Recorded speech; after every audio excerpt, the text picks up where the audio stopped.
Hello everyone, welcome to our YouTube channel. हमारा आज का सेशन अगेन इनकम टैक्स के एमसीक्यूज़ पे है। इनकम टैक्स पे हमने बहुत सारे एमसीक्यूज़ ऑलरेडी अपलोड किए हुए अपने चैनल पे। अगर अभी तक वो क्लासेस आपने नहीं कवर किए तो हमारा सजेशन होगा कि वो क्लासेस आप ज़रूर से कवर कर लेना, सो दैट आपको बहुत सारे कॉन्सेप्ट्स की क्लैरिटी मिल सके। ये सारे एमसीक्यूज़ आपके हर एक कॉमर्स बेस्ड कॉम्पिटिटिव एग्जाम्स के लिए इक्वली रेलेवेंट हैं, तो इनकी प्रैक्टिस आप अच्छे से करना। अगर आपने वो सेशंस अभी तक नहीं कवर किए तो सबकी लिंक आपको डिस्क्रिप्शन बॉक्स में भी दी गई है और साथ ही साथ हमने टेलीग्राम चैनल पे भी लिंक शेयर की है, तो वहाँ से क्लासेस आप ज़रूर से कवर कर लेना। चलो फिर जल्दी से अपना आज का सेशन स्टार्ट करते हैं, जहाँ हमारे पास सबसे पहला क्वेश्चन है, interest on capital borrowed on 10/10/2000 for self occupied properties deductible up to a maximum amount of.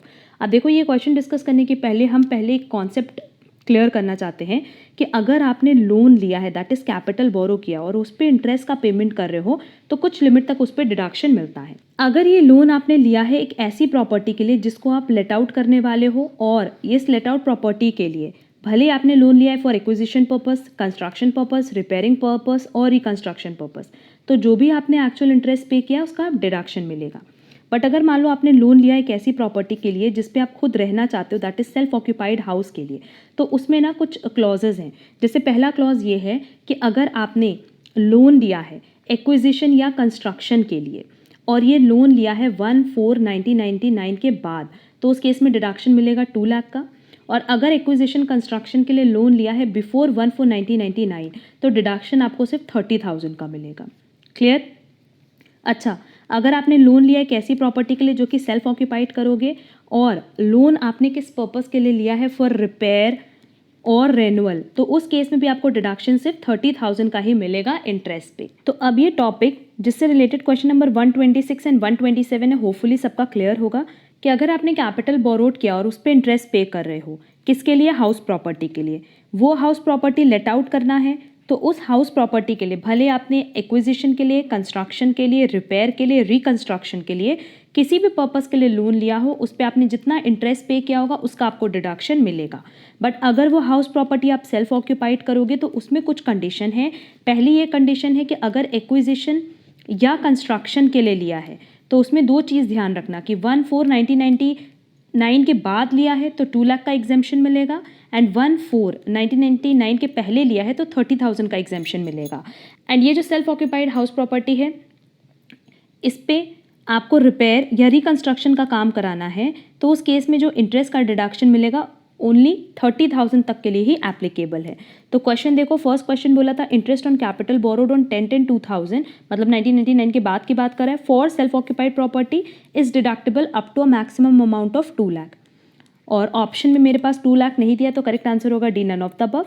And next question, interest on loan for self occupied house taken before 1 April 1999 will be allowed up to, कितना allowed होगा? Maximum 30,000। That is correct answer होगा A, 30,000। Next, deduction allowed from annual value is interest on loan from construction, ये construction है। Interest on loan for repair, statutory deduction, ये सारे ही deduction मिलते हैं एनुअल वैल्यू से। Next, Mr. R owns a house. The municipal value given is 50,000. He paid 8,000 as local taxes during the year. He uses this house for his residential purposes, but let out half of the house at the rate 3,000 per month. The annual value of the house is. अब इसका answer आप लोग comment box में comment करके बताना, और इसका अगर डिटेल सोल्यूशन चाहिए तो वो आपको हमारे टेलीग्राम चैनल पे मिल जाएगा। इसका करेक्ट आंसर आएगा बी, 16,000। अगर ये सॉल्व ना हो तो कमेंट बॉक्स में बताना, सो दैट हम इस क्वेश्चन पे फर्दर डिस्कशन कर सकें। Next, if fair rent is not given then assume as fair rent, तब हम फेयर रेंट किसको लेते हैं? एक्चुअल रेंट को। Next, rent receive by original tenant from subtenant is taxable under the head other sources, ये हमने पहले भी बताया कि सब लेटिंग को हम कैसे ट्रीट करते हैं? अदर सोर्सेज की तरह। Income from property held under trust for charitable और रिलीजियस पर्पसेस, ये हमेशा टैक्स से एग्जेम्प्ट होगी। Identify the correct head, income from business and profession no, profit from business और profession no, profit and gain from business and profession, that is PGBP इसको हम लोग बोलते हैं, दैट इज करेक्ट आंसर होगा C. Next, business can be defined as per section 2 subsection 13। Illegal business से जो भी इनकम आएगी वो हमेशा फुल्ली टैक्सेबल होती है।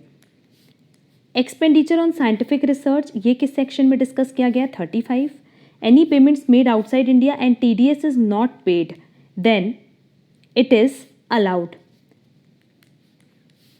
Payment made in cash exceeding dash is disallowed.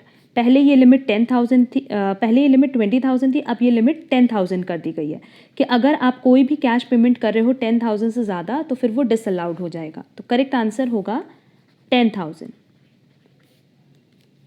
Next, under the income tax act 1961 depreciation on machinery is charged on, ये हमेशा चार्ज होगा WDV पे, that is written down value of the machinery. Next, as per section 30 which expenditure incurred for a building used for the business or profession shall not be allowed as deduction। Option देखते हैं, rent rate taxes allowed है, insurance of building भी allowed है, repairs of building भी allowed है, पर as per section 30 capital expenditure allowed नहीं है। बेसिकली यहाँ पर रेवेन्यू एक्सपेंडिचर अलाउ किए गए हैं। Next, group of assets following within a class of assets comprising of tangible and intangible asset, इसको हम कहते हैं block of assets. If a block of assets ceases to exist on the last day of the previous year, depreciation admissible for block of assets will be nil। Payments to residents on which tax has not been deducted paid shall be disallowed to the extent of, ये disallowed होगा only 30% तक। Next, which is a charging section of income under the head PGBP? Charging section कौन सा है? Section 28। Assessees having a stock existing in the business, valuation is of stock will be at, ये valuation हमेशा कैसे होती है? Cost or market price whichever is lower। Export incentives taxable under this head includes cash compensatory support, duty drawback as well as profit on transfer of DEPP। Correct answer होगा D, all of the above।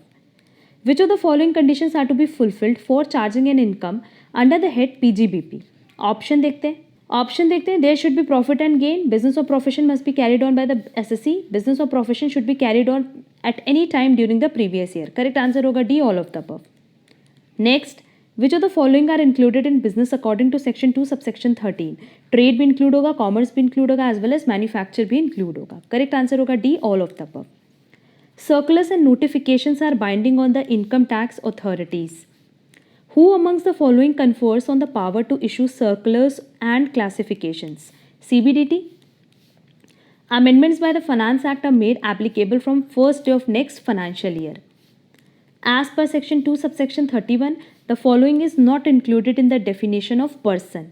Individual होगा, HUF होगा, company भी होगा, but minor person की definition में include नहीं होता. Next, which amongst the following is not a head of income? Salaries है, house property है, capital gain भी है, but export नहीं है.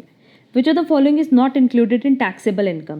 Reimbursement of expenses, cash gift received from non-relatives ये include होगा, income from illegal activity भी taxable होती है, and profit on sale of equity shares of unlisted company भी taxable होगी, but reimbursement of expenses ये taxable income नहीं है. Next, additional surcharge that is health and education cess of 4% is payable on, ये हमेशा पे किया जाता है इनकम टैक्स प्लस सरचार्ज पे। द सैलरी रेम्यूनरेशन और compensation receive by the partners is taxable under the head income from business. The death cum retirement gratuity receive by the government employee और employee of local authority, ये हमेशा exempt होगा। Rent free accommodation given to an employee by the employer is ये परक्विसिट है। Payment of gratuity act ये किस year force में आई थी? 1972। द एंटरटेनमेंट अलाउंस ये हमेशा एप्लीकेबल होता है गवर्नमेंट एम्प्लॉयज़ के लिए। Dash is a rent fixed under rent control act, standard rent. For computation of GAV if actual rent is more than the expected rent, तब हम क्या सेलेक्ट करेंगे? Actual rent. करेक्ट आंसर होगा A, actual rent. Next, under the income tax act 1961 depreciation on machinery is charged on WDV, that is written down value of the machinery. Next, dash are not treated as agricultural income. Income from poultry farming को करते हैं, income from bee having, income from poultry farming, bee having, purchase of a standing crop, इन तीनों को ही हम agricultural income नहीं मानते हैं. Suman has rendered services in India and retired in 2021. He then shifted and settled in Singapore. The pension received by him for such services would be, ये हमेशा मानी जाएगी कि इंडिया में ही accrue and arise हो रही है. Health and education cess is leviable in case of individual, HUF, company, सबकी केस में एप्लीकेबल होता है. Next, certain revenue and capital expenditure on scientific research are allowed as deduction in the previous year of commencement of business even if these are incurred 3 years immediately before the commencement of the business. Next, preliminary expenses incurred are allowed as deduction in 5 equal installments. In case the assessee follows mercantile system of accounting, bonus or commission to the employee are allowed as deduction on due basis but subject to section 43B. Next, for person carrying on profession, tax audit is compulsory if the gross receipt of the previous year exceeds. अब profession की अगर बात करें, gross receipt अगर 50 लाख से ज़्यादा है तब टैक्स ऑडिट की ज़रूरत होती है. दैट इज़ करेक्ट आंसर होगा A 50 lakh. Next, tax audit is compulsory in case a person is carrying on business whose gross turnover, sales, receipts as a case may be exceeds. अब question में हमसे क्या पूछ रहा है, बिजनेस के लिए पूछ रहा है. तो बिजनेस के केस में ना अगर 1 करोड़ से ज़्यादा है तभी आपको टैक्स ऑडिट की ज़रूरत पड़ेगी.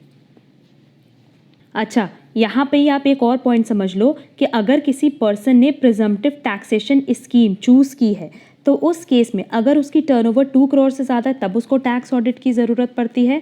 एंड एक और थर्ड केस है कि अगर आपने अपना टोटल पेमेंट का 95% मतलब जो बिजनेस ट्रांजैक्शन हो रहा है उसका 95% बैंकिंग चैनल के थ्रू किया है, मतलब पेमेंट जो है आपने बैंक से किया है ना कि कैश से, तो कैश में कितना किया होगा, ओनली 5%. तो उस केस में ये जो 1 करोड़ की लिमिट है ना, ये लिमिट इंक्रीज होकर 10 करोड़ की हो जाएगी. मतलब 10 करोड़ से ज़्यादा अगर आपकी सेल्स होगी तभी आपको टैक्स ऑडिट की ज़रूरत पड़ेगी. क्लियर? तो as per given option correct answer होगा सी 1 करोड़. ये ओवरऑल नेक्स्ट 50 MCQs थे और ये सारे क्वेश्चंस ना एग्जाम पॉइंट ऑफ व्यू से बहुत रेलेवेंट है, तो इनकी प्रैक्टिस आप लोग अच्छे से कर लेना. अगर किसी भी क्वेश्चन में कहीं डाउट होगा तो आप कमेंट बॉक्स में कमेंट करके पूछ सकते हो. एंड अगर आप हमारे चैनल पर नए हो तो चैनल सब्सक्राइब जरूर कर देना सो दैट आगे की क्लासेस की नोटिफिकेशन आपको टाइमली मिल पाए. अब हम लोग मिलेंगे हमारी नेक्स्ट क्लास में जहाँ हम लोग कुछ और इंपॉर्टेंट MCQs डिस्कस करेंगे related to commerce based competitive exams. आज के लिए बस इतना. Thank you so much.